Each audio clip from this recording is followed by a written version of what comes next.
Assalamualaikum warahmatullahi wabarakatuh. Kami dari kelompok 3 akan mempresentasikan manajemen bisnis syariah mengenai perencanaan dan sunah tua. Kami dari kelompok 3 beranggotakan 5, yaitu Vega Raras Yudhistira sebagai penyaji kedua, Poppy Mailandarista sebagai penyaji ketiga, saya sendiri Nidan Faranin Imania sebagai moderator sekaligus penyaji pertama, Devi Cahyaningtia sebagai penyaji keempat, dan yang terakhir Abdus Somad sebagai penyaji kelima. Baik, di sini akan saya menjelaskan mengenai konsep dasar perencanaan dan sunah tuah. What is planning? Apa sih itu planning atau perencanaan? Perencanaan merupakan suatu kegiatan awal dalam sebuah pekerjaan dengan memikirkan pekerjaan tersebut agar mendapatkan hasil yang optimal. Jadi, perencanaan itu suatu rencana untuk tujuan kedepannya atau untuk memenuhi target. Untuk itu Allah SWT menciptakan alam semesta dengan hak dan perencanaan yang matang dan disertai dengan tujuan yang jelas. Begitu untuk perencanaan bagian dari sunah tuah yang merupakan aturan dan kegunaan Allah SWT. Kemudian kendala dalam perencanaan. Akankah perencanaan punya kendala? Jelas tentunya biasanya terdapat kendala. Kendala ini sebuah peluang untuk meningkatkan kualitas kerja kita. Kenapa bisa meningkatkan kualitas kerja kita? Karena adanya kendala kita dapat termotivasi untuk kedepannya, untuk mengevaluasi kok bisa ini bisa terkendala, apa hambatannya. Untuk itu kita termotivasi untuk kedepannya biar lebih semangat. Sebenarnya jika kita ketahui atau kita melihat sejarah pada kehidupan para rasul terdahulu, kendala itu dijadikan sebagai peluang dan bukan dianggap sebagai hambatan. Kenapa? Karena kendala itu dijadikan sebagai peluang untuk meningkatkan kualitas kerja. Begitu pula Allah menegaskan bahwa suatu masalah merupakan nikmatnya. Artinya Allah akan meninggikan derajat orang yang tabah dalam menghadapi suatu permasalahan.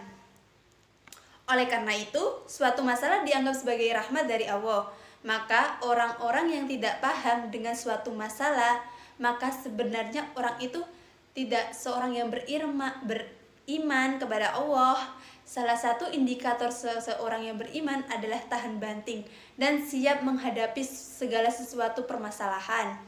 Manajer yang baik adalah manajer yang siap mengatasi berbagai macam masalah-masalah dalam sebuah perusahaan. Untuk itu, jika kita dalam mempunyai kendala dalam suatu perencanaan, hal itu dapat meningkatkan kita atau dapat memotivasi kita untuk kedepannya. Baik, selanjutnya akan dijelaskan ke moderator selanjutnya. Baik, terima kasih moderator sekaligus penyaji pertama. Selanjutnya saya akan menjelaskan mengenai masalah dan sunatullah. Nah, sebuah masalah juga merupakan sebuah sunatullah. Tidak ada sesuatu pun dalam kehidupan ini yang sepi dari masalah. Jika kehidupan ini sepi dari masalah, hidup tidak akan dinamis dan tidak akan berkembang. Kehidupan ini berkembang karena adanya masalah. Begitupun bidang ekonomi, jika tidak ada masalah ekonomi, maka bidang ekonomi tidak akan pernah berkembang. Kemudian mengatasi masalah dengan perencanaan. Nah, mengatasi masalah juga harus dengan perencanaan. Jika seorang manajer mendapat masalah mengenai pegawai yang belum berkualitas atau kualitas yang belum memenuhi harapan, maka hal itu harus diatasi. Perencanaan yang disusun pun harus perencanaan yang matang supaya masalah dapat diatasi dengan mudah dan dapat segera mendapatkan solusi untuk pintu keluar dari masalah tersebut. Kemudian kelayakan yang harus diperhatikan. Nah, perencanaan yang baik memerlukan kelayakan. Apa sajakah faktor-faktor kelayakan yang harus diperhatikan? Yang pertama, dilihat dari berdasarkan orang yang melakukannya atau mengerjakannya. Kemudian yang kedua, berdasarkan sesuatu yang dikerjakan. Jika merencanakan sebuah kegiatan usaha, maka perlu diteliti apakah kegiatan usaha itu layak didirikan di suatu tempat yang dipilih, menguntungkan atau tidak, apakah menguntungkan bagi masyarakat di sekitarnya. Perencanaan sendiri itu dibagi menjadi dua macam. Yang pertama, rencana besar atau grand planning, dan rencana biasa. Rencana besar adalah rencana menyeluruh dari semua aktivitas yang akan dilakukan. Kemudian kalau rencana yang kecil itu rencana yang biasa, yang tidak ada masalah besar atau resiko yang besar. Kemudian tahapan perencanaan. Nah, sebuah perencanaan berawal dari sebuah analisis kebutuhan. Misalnya akan dibangun sebuah pabrik, maka perlu dilakukan analisis apakah masyarakat sekitarnya menerima kehadiran pabrik tersebut, apakah produk-produk yang akan dihasilkan juga dibutuhkan oleh masyarakat. Nah, tahap pertama adalah analisis kebutuhan, kedua adalah analisis kemampuan, dan yang ketiga adalah penyusunan langkah kerja. Dua analisis kebutuhan dan analisis SWOT merupakan awal dari sebuah perencanaan yang baik. Nah, jangan sampai melakukan suatu pekerjaan atau program yang tidak dibutuhkan. Tahap pertama, analisis kebutuhan, yang kedua analisis kemampuan, yang ketiga ialah penyusunan langkah kerja. Sekian dari penjelasan saya, kemudian saya serahkan ke penyaji selanjutnya. Baik, terima kasih untuk penyaji kedua. Pembahasan selanjutnya yaitu evaluasi perencanaan. Evaluasi harus dilakukan pada setiap tahapan perencanaan. Evaluasi ini dilakukan di depan, tengah, dan di akhir, di mana pada analisis kebutuhan, kemampuan, penyusunan langkah kerja perlu dilakukan evaluasi. Setelah evaluasi dilakukan, diharapkan feedback yang kuat agar perencanaan dapat berjalan dengan lancar tanpa terkendala apapun. Evaluasi perencanaan dilakukan dengan sistem pengujian dengan berbagai indikator yang dipersiapkan. Pembahasan selanjutnya yaitu pengaruh lingkungan dan perencanaan. Sering muncul pertanyaan, mengapa banyak orang yang merencanakan sesuatu hanya ikut-ikutan? Jawabannya yaitu karena kebanyakan orang hanya melihat kebutuhan sesaat dan mereka seolah-olah akan memperoleh keuntungan yang besar. Misalnya saja nih, harga cabai sedang mengalami kenaikan. Orang-orang ramai menanam cabai. Hal ini mengakibatkan pada saat panen, cabai melimpah dan harga menjadi murah. Seharusnya perencanaan dilakukan secara matang dengan pengelolaan ladang dengan biaya yang tinggi serta skala waktu yang panjang, sehingga dengan demikian akan diperoleh hasil yang maksimal. Untuk pembahasan selanjutnya yaitu hambatan dalam perencanaan. Dalam menjalankan bisnis, kita juga harus memikirkan hambatan yang menghambat bisnis dalam jangka panjang. Bukan hanya memikirkan keuntungan material saja. Hambatan dalam perencanaan sering terjadi karena kebanyakan orang tergiur dengan keuntungan jangka pendek, sehingga banyak bisnis yang gulung tikar. Maka dalam hal ini diperlukan perencanaan yang matang untuk mendapatkan keuntungan material dan juga keuntungan sosial. Pembahasan selanjutnya yaitu kiat-kiat perencanaan yang baik. Terdapat 5 kriteria perencanaan dapat dikatakan baik, yaitu sebagai berikut. Yang pertama, didasarkan pada sebuah keyakinan bahwa apa yang dilakukan itu baik. Standar perencanaan baik dalam agama Islam yaitu sesuai dengan ajaran Islam, di mana tidak boleh melakukan kegiatan usaha yang dilarang dalam Islam, meskipun usaha tersebut menghasilkan keuntungan yang banyak. Keuntungan dengan cara yang haram akan menghilangkan keberkahan serta mendatangkan bencana, seperti kegiatan judi. Yang kedua, yaitu dipastikan betul bahwa sesuatu yang dilakukan banyak manfaatnya. Manfaat yang dimaksud bukan semata-mata untuk kepentingan pribadi, melainkan untuk kepentingan orang lain. Usaha akan bertahan lama apabila bermanfaat untuk orang banyak. Yang ketiga yaitu didasarkan pada ilmu pengetahuan yang berkaitan dengan apa yang akan dilakukan.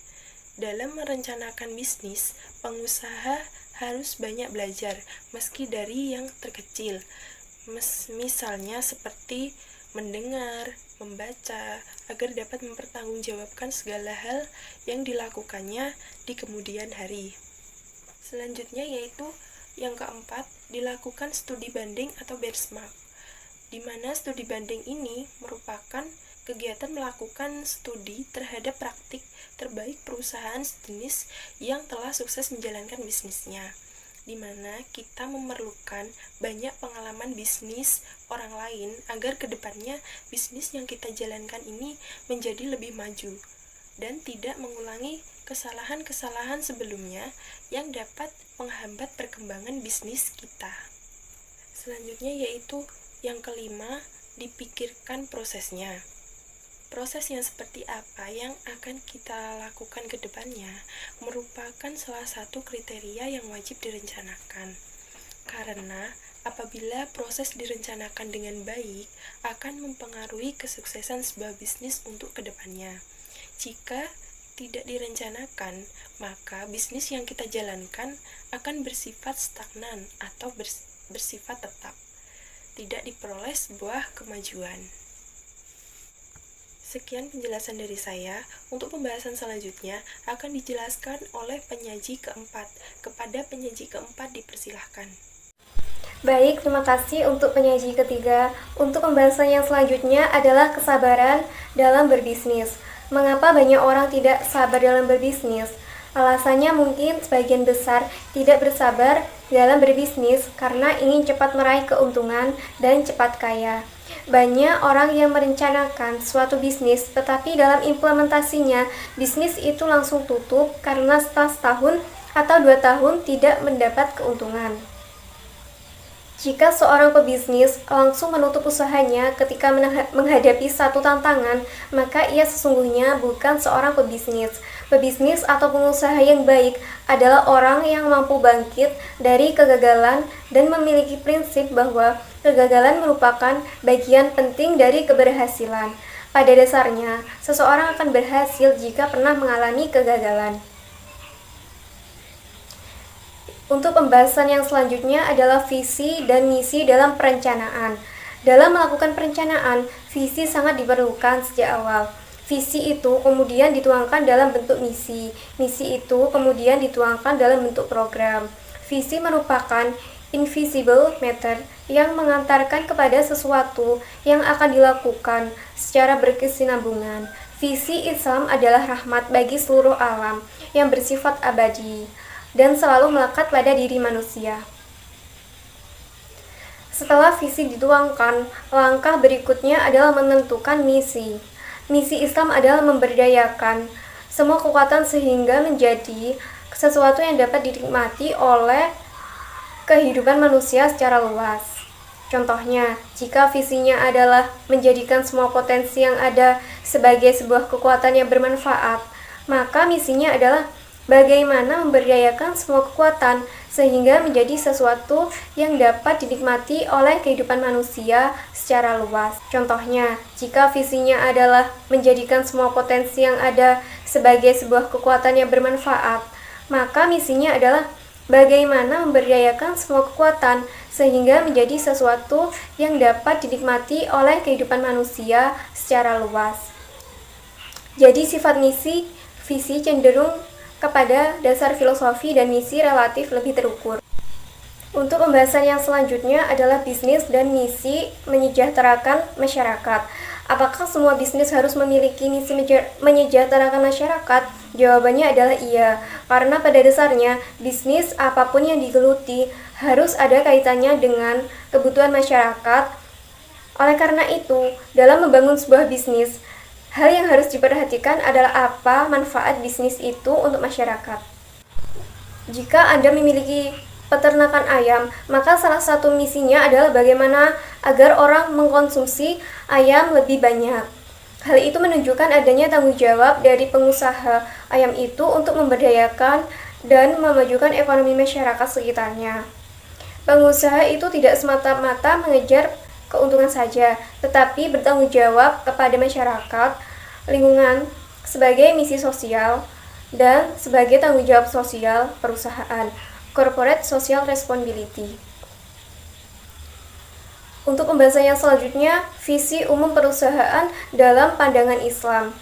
Banyak perusahaan yang memiliki visi untuk menjadikan perusahaannya itu kelas dunia.